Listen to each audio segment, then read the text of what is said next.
والصلاة والسلام على رسول الله وعلى آله وصحبه ومن والاه. Le prophète de l'islam, Muhammad sallallahu alayhi wa sallam, a eu pour mission de réformer l'islam qui a été révélé aux prophètes précédents. Car l'islam a toujours été la religion de tous les prophètes. Une invitation à croire en Dieu, à se soumettre à Dieu dans la paix. Car le terme islam est un terme qui a plusieurs sens. La soumission, mais la soumission dans la paix. Donc, l'islam est une religion de paix qui a pour objectif de nous rendre heureux sur terre pour être heureux une seconde fois dans l'au-delà. Le prophète Muhammad sallallahu alayhi wa sallam a eu pour mission la réforme, c'est-à-dire corriger les dérives de ceux qui ont adhéré à la religion des prophètes précédents, les juifs, les chrétiens, les mages et toute autre forme de religiosité. Quelle est cette dérive qui a presque été une constante dans toutes les communautés? Cette dérive, c'est ce qu'on appelle l'extrémisme. Le fait de mal comprendre la religion et de ce fait la pratiquer de manière extrême, voire dévoyée. C'est une trahison. C'est une bid'a. L'être humain ne cesse de rajouter des choses dans la religion ou de retirer des choses dans la religion. Si bien que le prophète sallallahu alayhi wa sallam nous avertit et nous prévient en nous disant: ne devenez pas des extrémistes. Iyakum wal ghulu. Ne tombez pas dans le rigorisme. Un air de dire: ne soyez pas plus royaliste que le roi. Je suis votre modèle et votre exemple. C'est moi qui connais Dieu le mieux et qui le crains le plus. Ainsi, si vous devez adorer Dieu d'une manière, alors adorez-le comme moi je l'adore. Et vous vous trompez si vous croyez que l'adoration de Dieu se résume aux 5 prières, au jeûne du mois de Ramadan, des actes rituels. L'adoration de Dieu, c'est cela, et c'est en plus un comportement. Et avant d'être un comportement, une manière de voir le monde, une manière de concevoir l'altérité, l'autre. Dites-moi, est-ce que le prophète sallallahu alayhi wa sallam a été envoyé pour maudire l'humanité? Non, il dit Lam ub'asu la'anan. Dieu ne m'a pas envoyé comme malédiction. C'est-à-dire, Dieu ne m'a pas envoyé pour faire du mal aux gens, leur souhaiter le malheur. Mais Dieu m'a envoyé comme miséricorde. Pourquoi? Pour aider les gens à s'élever afin d'être heureux sur terre et dans l'au-delà. Est-ce que vous croyez que le prophète sallallahu alayhi wa sallam a été envoyé et qu'il avait des caractères odieux, tels la violence, la haine? Non. Le prophète sallallahu alayhi wa sallam a été décrit comme quelqu'un de doux, comme quelqu'un de clément, de miséricordieux. Dieu dit dans le Coran: Bil mu'minina ra'ufun rahim. Il était la miséricorde et la douceur par excellence. Ainsi, rien de pire, si ce n'est que d'avoir une compréhension de la religion tronquée. C'est-à-dire, tu sépares, tu divises cette religion et tu donnes plus d'importance à un domaine aux dépens d'un autre. Tu donnes plus d'importance au rituel aux dépens de la morale et du comportement. Tu donnes plus d'importance au spirituel aux dépens de l'économique et du politique. Automatiquement, ça fait de nous des musulmans déséquilibrés. Des musulmans qui vont tendre de manière tout à fait naturelle, puisqu'on est déséquilibré, vers quoi? Vers la violence, vers la haine. Et c'est de ça dont avait peur le dernier des prophètes, sallallahu alayhi wa sallam, en disant: il y a parmi vous des gens qui font fuir les autres de la religion. Moi, je me casse la tête en tant que prophète pour attirer les gens vers Dieu avec amour, avec plaisir, avec douceur. Et il y a parmi vous. Et vous savez que dans un premier temps, le prophète s'adresse à qui? À ses compagnons, aux gens qui l'ont vu, qui l'ont côtoyé. Malheureusement, ils l'ont vu, l'ont côtoyé, certains, et ils n'ont pas compris l'essence de son message. Ils sont restés sur la forme aux dépens du fond. Et c'était des gens qui étaient dans la précipitation, loin de la sagesse et de l'analyse. Et le prophète ne cessait d'avertir sa communauté en disant « Ne faites pas fuir, mais rapprochez les gens. Bashiru wa la tunaffiru. Ne compliquez pas la religion aux gens, mais facilitez-la. Yassiru wa la tu'assiru. » Malheureusement, certains ne veulent pas entendre ce discours d'amour, de miséricorde, de souplesse et de facilité. Et ils croient que plus leur pratique et leur compréhension de la religion est dure, difficile et compliquée et contraignante, plus ils plaisent à Dieu. En fait, ils ne font que s'éloigner de Dieu et déplaire à Dieu. Car Dieu n'aime pas les extrémistes. Et son prophète n'aime pas les extrémistes. Et tout être humain normalement constitué fuit celui qui a des idées extrémistes. Dieu a tout créé. Et tout est basé et fondé sur l'équilibre. Nous devons être des musulmans équilibrés dans tous les domaines. La pire des choses qui puissent arriver à cette communauté, c'est de sombrer dans l'intolérance, dans l'extrémisme, dans la haine, dans la violence. Et subhanallah, le premier égarement de la communauté musulmane a été dans ce domaine, malgré les avertissements du Coran et de la tradition. La première secte qui a vu le jour en islam, c'est une secte qui est tombée dans la violence. Et généralement, la violence religieuse mène à la violence politique. C'était une secte politico-religieuse qui a considéré que ceux qui ne pensaient pas et qui n'allaient pas dans leur sens étaient automatiquement de fait des ennemis de Dieu qu'il faut éliminer. C'est ce qu'on appelle les dissidents, les khawarij. C'est la première scission dans la communauté. C'est le premier schisme. Non, c'est un tremblement de terre qu'ont vécu les compagnons du prophète alayhi salatu wassalam. Imaginez-vous la violence de leurs idées. Des gens qui prient la nuit, qui jeûnent le jour, qui récitent le Coran plus que tous les compagnons. Leur religiosité tronquée, biaisée, dépassait celle des compagnons. Vous vous rendez compte? Ils prient plus que les sahaba. Ils jeûnent plus que les sahaba. Ils ont une lecture du Coran assidue, mais malheureusement, c'est superficiel. Et en plus, ça n'a pas donné les résultats escomptés. Pourquoi? Parce qu'ils avaient un mauvais caractère. Ils avaient un mauvais comportement. Ils n'ont pas su prendre la religion dans son ensemble. Ils se sont focalisés sur un domaine. Automatiquement, ça crée quoi? Ça crée l'égarement et le déséquilibre. Et vous savez qu'est-ce qu'ils ont fait? Ils ont dégagé de la haine. La haine mène à la violence. Et la violence mène à quoi? Mène à la guerre fratricide. Et ils ont tué des dizaines et des centaines de compagnons. Vous entendez? Ils les ont tués pour entrer au paradis. Ils les ont tués pour plaire à Dieu. Ils les ont tués avec plaisir et amour. Comme certains musulmans aujourd'hui, parfois vous savez ce qu'ils vous disent? Je te déteste en Dieu. Vous savez pourquoi ils vous détestent en Dieu? Parce que vous n'êtes pas d'accord avec lui et il n'est pas d'accord avec vous. Pourquoi? Parce que il a un problème de compréhension de la religion.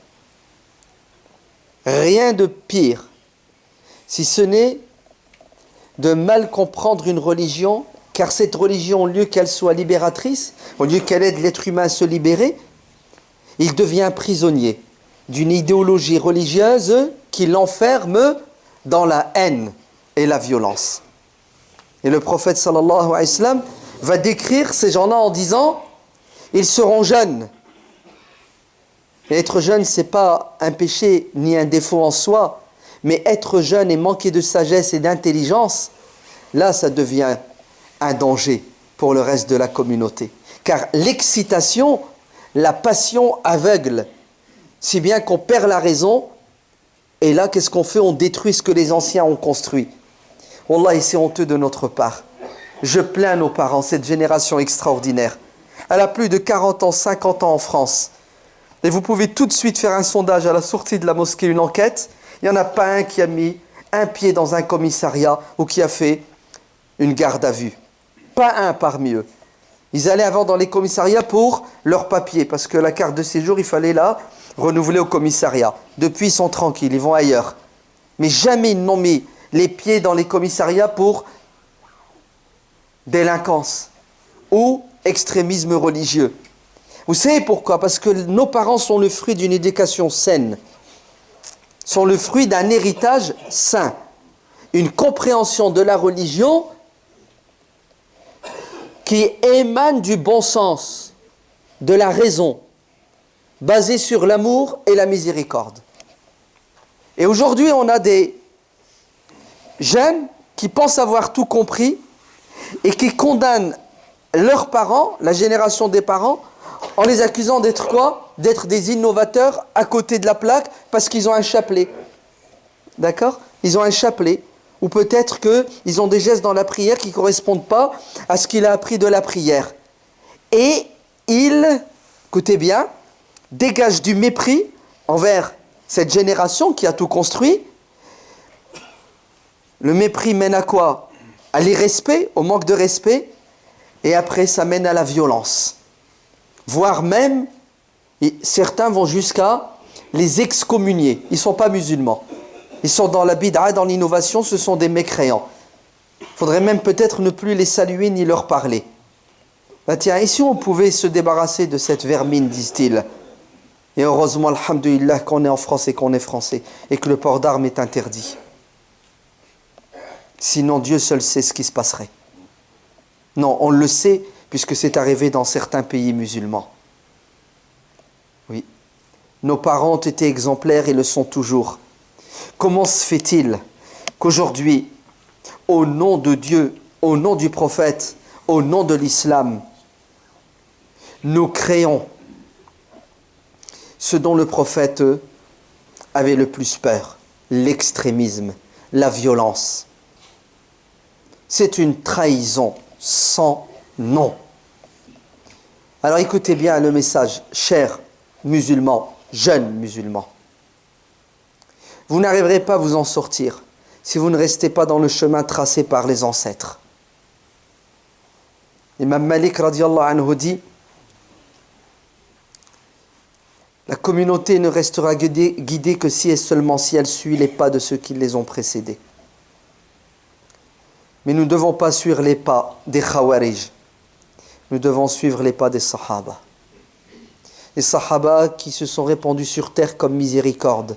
Et c'est pour ça qu'ils ont réussi à guider les gens. Des Sahaba qui se sont sacrifiés pour que les autres vivent. Si vous pensez, vous croyez que la religion est synonyme de haine et de rejet de l'autre, vous trahissez Dieu, son prophète et les compagnons.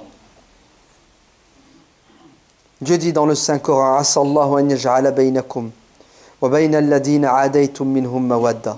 Dans un autre verset, il dit: Ha antum haulay tuhibbunahum wa la yuhibbunakum. Vous vous rendez compte? Le prophète nous décrit les compagnons qui étaient combattus, qui subissaient la pression. Il nous dit: et voilà que vous, Sahaba, vous les aimez. Vous leur voulez du bien.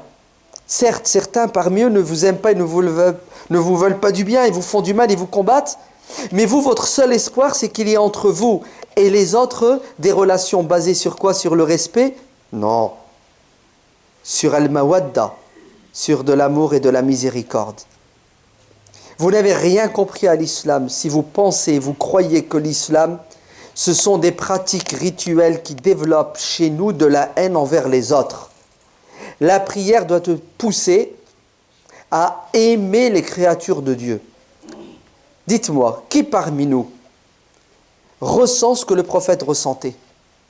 Est-ce que vous savez qu'à plusieurs reprises, Dieu dans le Coran rappelle à l'ordre son prophète en lui disant: فَلَعَلَّكَ بَاخِعٌ نَفْسَكَ عَلَىٰ آثَارِهِمْ إِن لَمْ يُؤْمِنُوا بِهَذَا الْحَدِيثِ أَسَفًا. Dans un autre verset, Dieu dit de son prophète: فَلَا تَذْهَبْ نَفْسُكَ عَلَيْهِمْ حَسَرَاتٍ. Vous savez ce que ça veut dire? Ça veut dire que notre prophète sallallahu alayhi wa sallam pleurait la nuit. Il se consumait de chagrin. Il avait des insomnies. Vous savez pourquoi il n'arrivait pas à dormir la nuit? Parce que les gens ne comprenaient pas son message. Et certains le rejetaient et d'autres le combattaient. Et il en pleurait. Pourquoi est-ce qu'il pleurait? Il pleurait parce qu'il leur voulait le bien. Il avait pitié d'eux. Les pauvres, ils n'ont pas compris. Ah, si seulement ils savaient. Ils l'ont rejeté, ils l'ont dénigré, ils l'ont combattu, il a tout subi, et malgré ça il pleure, parce qu'il a de l'amour et de la pitié envers eux. Ah, c'est le Coran qui le dit. Si bien qu'à un moment donné, Dieu dit à son prophète, vas-y doucement avec toi-même. Hein? Vas-y doucement. Ce sentiment que tu as d'amour, de pitié, de compassion, il est noble. Mais il ne faut pas que ça t'handicape et que ça aille trop loin. Qui parmi nous a cette volonté? Qui parmi nous ressent la tristesse quand il voit quelqu'un qui souffre? On dirait, subhanallah, qu'on a été atteint du péché du diable, el-kibr. On est orgueilleux, hautain. On dirait qu'on fait partie d'un peuple élu, une race supérieure. Nous avons tous les droits et nous sommes sauvés. Dieu dit dans le Coran, Anta zilla qadamun ba'da subutiha. Wallah, faites très attention. Le plus dur, c'est pas d'être musulman, mais c'est de le rester. Combien, après avoir été musulmans, ont glissé sur une peau de banane et ont quitté l'islam avec leurs actes, avec leurs paroles. Vous savez pourquoi? Parce que ne restera dans cette religion que celui qui est sincère et celui qui est bon. Vous entendez? In ya'lamillahu fi qulubikum khayran, il fait quoi? Yu'tikum khayran. Oh, qu'est-ce que c'est beau. Et c'est ça le problème de cette jeunesse, c'est qu'elle ne connaît pas le Coran. Vous entendez? Même quand elle le récite, elle ne le comprend pas. Alors que nos parents, ils s'assoient à la mosquée et ils lisent le Coran, matin et soir. Ils se sont imprégnés et ils ont un respect profond pour le Coran. Le problème de cette jeunesse, c'est qu'elle est dans la précipitation et l'excitation. Et elle est sous la pression.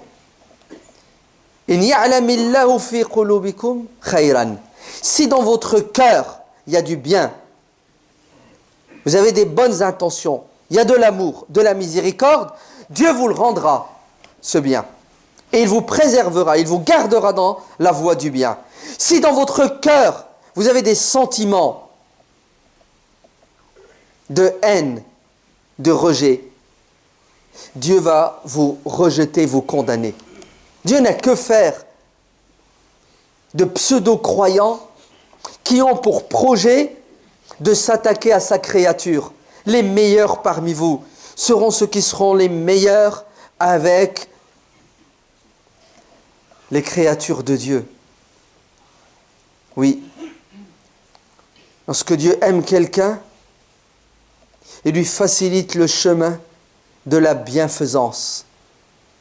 Si vous voulez savoir, si vous voulez être sûr que Dieu vous aime, regardez votre capacité de faire le bien aux autres de manière désintéressée. Si vous êtes dans cette optique, si vous êtes dans cette manière de penser, vous pouvez être sûr que Dieu est avec vous.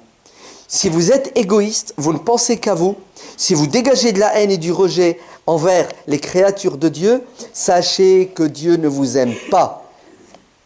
Oui. Innal ladina amanu wa amilus salihati sayaj'alu lahumur rahmanu quoi? Wuddan. Vous avez vu quand on ne connaît pas le Coran, on dit n'importe quoi et on fait n'importe quoi et on ressent n'importe quoi. Que veut dire ce verset? Ceux qui parmi vous croient et font le bien. Vous savez, qu'est-ce qui va leur arriver? Dieu va mettre dans le cœur des gens de l'amour pour eux.